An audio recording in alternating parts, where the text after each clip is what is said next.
T marker, Five Nights at Freddy's, guys. Get right to it. Action!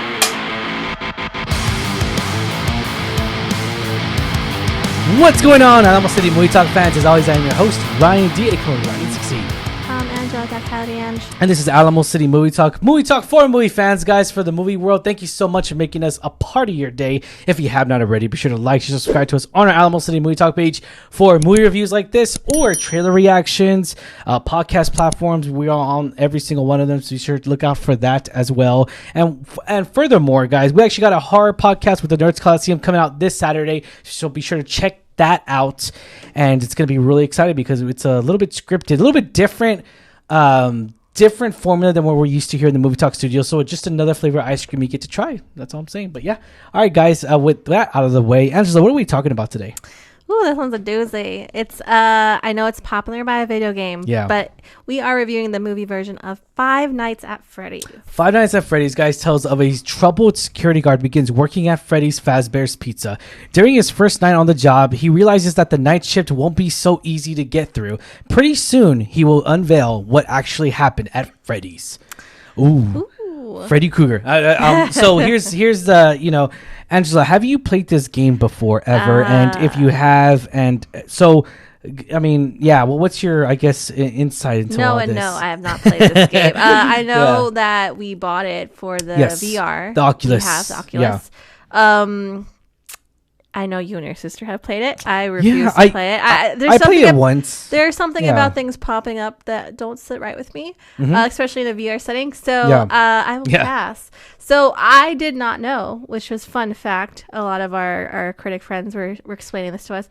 There's a lot of folklore behind this. There's a lot of story behind this. A lot of storylines. A lot of books. So I think it's really cool that this video game has really expanded in this universe of a lot of written material. So I think that's pretty cool, to be honest. So I will say I have read none of it. I have not played none of it. But you know what? This, I know the popular the audience is geared for it, right? Younger teens. Very popular. I gotta say, the way the movie's shot, the way it's edited and filmed, and the whole premise, it's right on point with that. I think a lot of the younger audience is gonna really like the movie version of this game. There's a few scenes in here that I really get stuck on, the fact that it's just so damn cheesy. Yes. But here's the thing. I think that is the point here. It's not meant to be a serious horror movie like The Exorcist, Believer, any films like that, right? I mean, into that horror genre.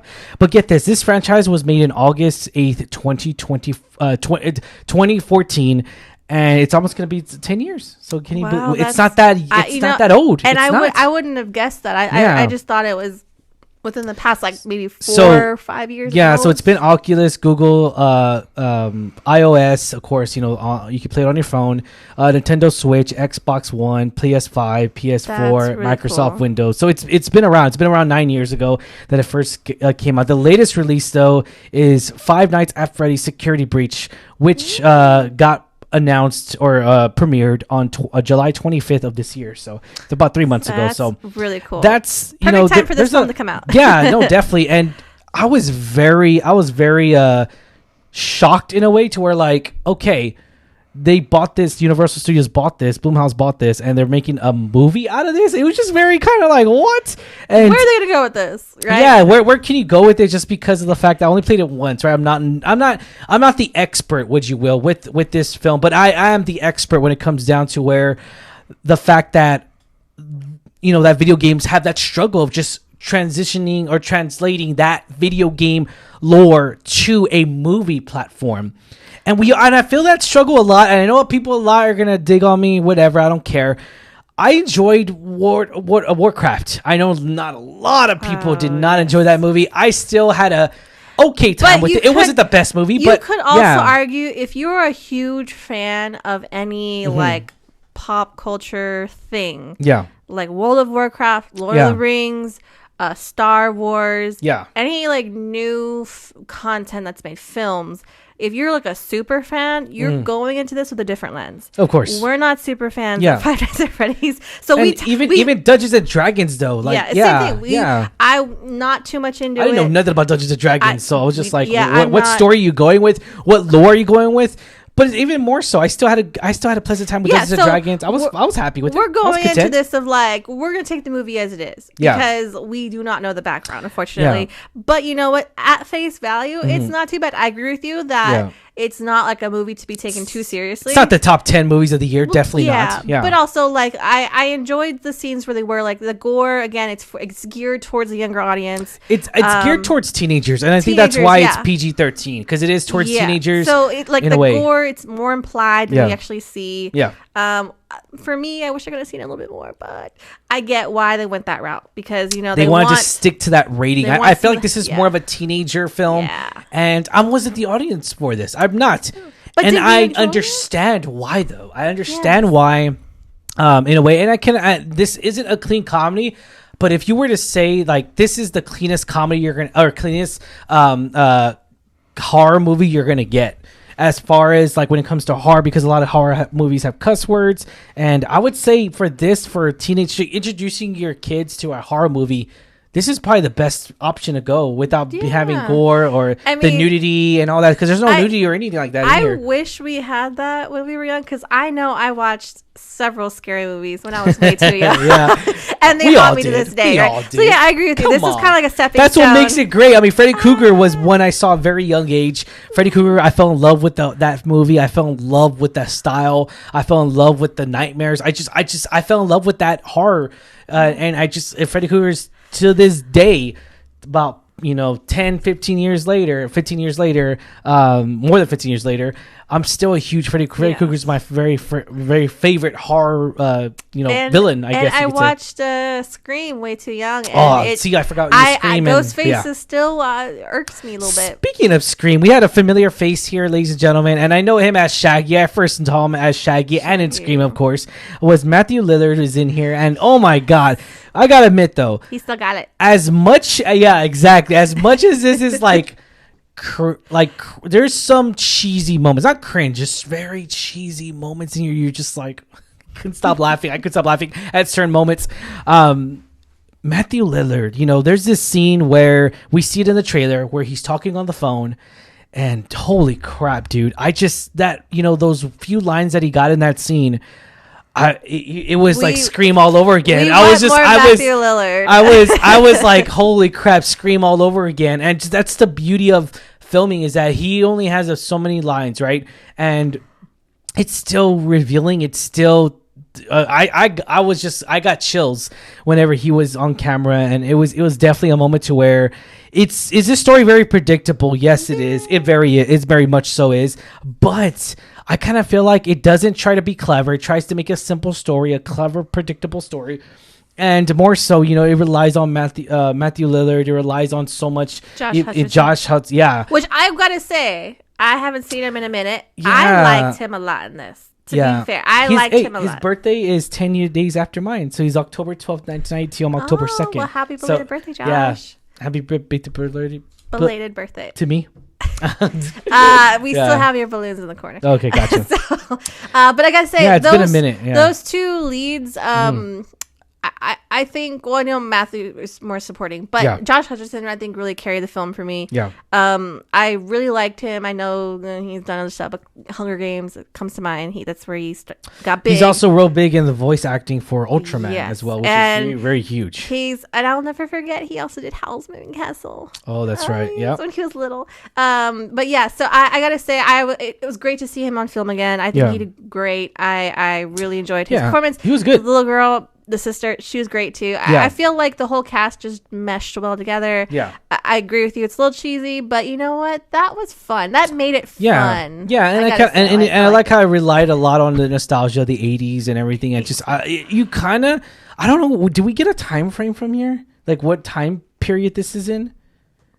Probably like 2000s, like present 2000s. I don't know if it was, because a lot of it, I don't know. I could be wrong, because I mean, it could just be that the community they were in was just not. Or it was like maybe early 2000s, probably. Yeah, it wasn't our current time. I kind of felt like it wasn't because the phones, everything they were using was just kind of like the outdated. Taxi, it wasn't Uber, it was taxi. It was. I just feel like it was outdated. Like, it could be 2014, the same year it was made. That's a good point. Right? I would really like to find out. I don't. Maybe they mentioned in the movie. I'm trying to remember, but it doesn't really stick out. They don't really put a date out there, obviously. But it definitely. I don't think it's our current time. It's not. In my point of opinion, I don't think it is because there's no TikTok. There's just a, it's definitely a different time. But also, I gotta say, we're not familiar with those like small little Easter eggs, which I heard there were some in here. So you let us know what you find. Yeah, in here, let us know in the comments down below. But this runtime came out to be an hour and 50 minutes. Perfect. I think that's good. It's good. It's a horror mystery thriller. I wouldn't call it a thriller. I call it like. I'd call it a thriller. It's a horror mystery, I guess. I mean, no, it's like a okay. I guess. Okay. You sold me on it. It's mystery thriller, not horror. It's like baby horror. There's gonna be a new genre called baby horror. But yeah, was this a film we deserve? I'll say yeah. I mean, it knows where it's at. I'm not going in expecting this fantastic A24 talk to me horror kind of deal. You know, you really. My question is to you: could you see a second one? Yes, I can, because it does. This movie like this. The way Blumhouse and Universal, the way they bought this, how much money they bought this, and I got to go back to it, but they bought it for quite a bit. I don't see why they would buy it and not just do one movie, you know. But I kind of feel like the critics are going to be very, very not liking this movie. I really can because of the fact that they're going in. This is Halloween season, right? I mean, obviously. Yes. And so we expect something out of Halloween season. We expect to be scared. And if you expect to be scared, it's not going to please. It's not going to please you. You're not going to be happy. It's not a scary movie. No. And the story, if you're going in for a clever story either, it's not a clever story. So this is just, I kind of feel like it's just a simple movie. Like, it's just a simple, not a fantastic, spectacular Oscar performance whatsoever. But if you're going in already wanting that, you're not going to get it. I'm sorry. You're not. It's critics out. I feel like critics are not going to like this movie. I feel like they're going to dog on it. They're going to crap on it because of the fact that it's a very predictable story. But I agree. Okay, I agree. But the fact of the matter is, it doesn't try to outstand its boundaries. And I feel like it knows where it's at. And it doesn't go above that. And that's why I was entertained. I'll leave it at that. Yeah, as much as I know, like you say, I can see where rating wise, critic wise, it might not do the best. But again, are we really the audience for this? Yeah, you got to think of it like that. Like, we're gonna see it differently than teenage kids who have been playing the game, or even adults that have been playing this game. Super fans, they're all gonna view this movie differently. So I still think it's a very entertaining film, and it's very fun. We'll see. We'll see how the box office does. We'll see, because I'm kind of very curious to see if kids are gonna go see this, or are they planning to see this in theaters coming this weekend, and if they do, if they're gonna bring their kids. Or their kids, if the adults are going to bring their kids, and if the kids are going to bring their parents to this movie. I'm kind of curious to see how young some of the fans are. Like, obviously the teenagers can like really enjoy it, but here's kind of see like who plays this game. So let us know. So Five Nights at Freddy's is actually eyeing to be a $50 million plus movie, and get this, I did not know this, but it's actually going to premiere the same day on Peacock. Peacock. So obviously, because Universal does own Peacock, but yes, because one of the problems I've always said this was that they're doing the same thing what Warner Brothers did, and it hurt the movie. It hurt the movie in so many financial ways because they don't make money off the streaming. They don't. My only concern is that is this gonna affect it? And I think it is, because Halloween Ends even happen the same way as well. And movies like these, I feel like that people are gonna be like, you know what? I'm not gonna go see it in theater when I can just watch it at Peacock. I'm not gonna bother. I disagree with you about the Halloween season. I don't think. I think if it was to come out different time, it would still get the people to come out to see it. Yeah, I do agree with you on the streaming. I think if it's coming out the same day release, it's stupid. That's dumb. And Peacock is a stupid name, by the way, guys. I'm sorry. It's dumb name. It's just like, yeah, it's affordable, but again, ads.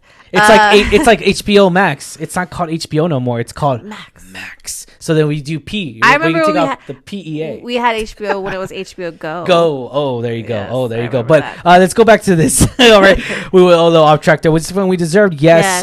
Rating 1 out of 10. 10 be the highest when you give this rating.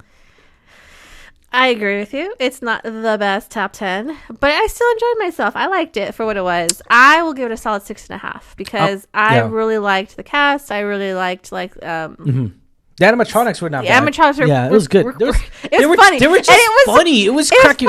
So the fact that it was cracking me up, the trailers kind of misled me. I don't know why I thought the trailers were going to be a little bit more serious horror, but I kind of felt like it wasn't that way. It wasn't made that way, and I get it. But I'm gonna give this a 5.5. It's a little bit above average. It's not my highest rating, but I just again, we go back to where I'm not the audience for this, but I still had an entertaining time. It wasn't as bad. I hate to say this. It wasn't as bad as The Exorcist Believer. I'll say that. Yeah. And The Exorcist Believer was way worse than that. Not the most terrible movie of the year, I would say that, but it definitely is going to be the top. More entertaining for me, I think. Yeah. So, but overall, it's definitely more entertaining than The Exorcist Believer, which sucks. It sucks because I did want that one to be better. At least Halloween themed movies, and this coming around right before Halloween Day. So yeah, definitely recommend this movie, guys. We do recommend this film to check it out at a theater, or if you're going to check it out, Peacock, it's going to be available.